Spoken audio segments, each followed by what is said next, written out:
नाज़रीन, ईरान ने कासिम सुलेमानी की शहादत का बदला अमेरिका का जहाज मार कर ले लिया है। ये जहाज अफगानिस्तान के अंदर तालिबानों ने मार गिराया है। गजनी का एक छोटा सा इलाका है जिसमें ये जहाज गिरा और उस जहाज के अंदर वो शख्स भी मौजूद था जिसने कासिम सुलेमानी के खिलाफ पूरी की पूरी प्लानिंग की। ये शख्स कतर में बैठकर तमाम का तमाम खेल खेला। CIA का ये बंदा था जो कतर के अंदर बैठकर ड्रोन के जरिए कासिम सुलेमानी को इराक के अंदर शहीद करता है। उसके बाद CIA के आला हुकाम अफगानिस्तान के अंदर आते हैं, अफगानिस्तान के अंदर तमाम के तमाम मामलात देखते हैं और जब ये दोबारा अमेरिका जाने लगते हैं, ये तमाम के तमाम CIA के एक्सपर्ट, CIA के कमांडो थे, उसमें बहुत सारे अमेरिका के ऑफिशियल थे। जब जहाज लेकर जा रहे थे तो गजनी के करीब एंटी एयरक्राफ्ट गन ने जहाज को मार गिराया और तालिबानों ने इस बात का दावा किया है कि इस जहाज के अंदर वो शख्स भी मौजूद था जिसने कासिम सुलेमानी की शहादत की है। नाज़रीन, अमेरिका भी मान चुका है कि हमारा एक जहाज गिरा है जिसमें CIA के एक्सपर्ट उस जहाज में मौजूद थे। तालिबानों ने इस जहाज के गिराने की जिम्मेदारी भी अपने ऊपर ली है। अब तमाम की तमाम गेम ईरान पर आ जाती है। आपको बता दें कि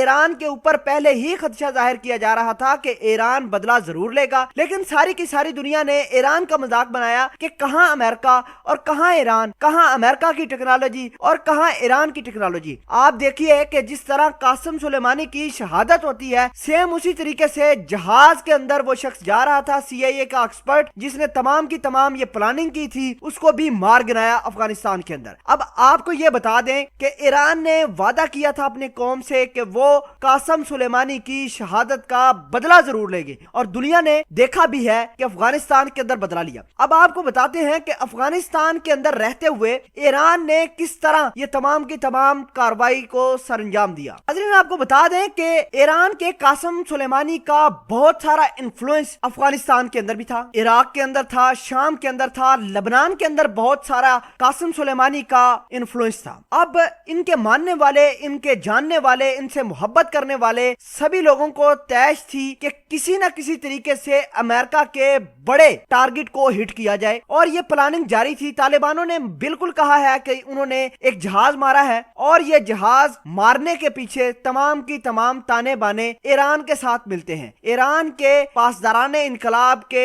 आला हुकाम ने अफगानिस्तान के तालिबानों से राब्ता किया और उसके बाद ये तमाम के तमाम गेम सरंजाम पाई जाती है। अब अमेरिका ये सोच रहा है कि इजराइल को साथ मिलाकर ईरान के एटमी रिएक्टर पर धमाका किया जाए, एयर स्ट्राइक की जाए। पहले भी इजराइल ने यही काम किया था और ईरान के एटमी रिएक्टर को नुकसान पहुंचाया था। अब ईरान बदल चुका है, ईरान के पास एटमी ताकत भी मौजूद है जिसकी तस्दीक CIA ने भी की है और इजरायली सदर बार बार अमेरिका से कह रहा है कि ईरान का कुछ करो वरना ईरान पहले इजराइल को मार गिराएगा फिर अमेरिका को। अब देखना होगा कि आगे की गेम कब तक और कहां तक जाती है। बहरहाल ईरान की गवर्नमेंट ने जो वादा किया था कासिम सुलेमानी की शहादत का बदला लेने का, उन्होंने उसी शख्स को टारगेट करके अमेरिका के CIA के आला हुकाम मार के बदला ले लिया है।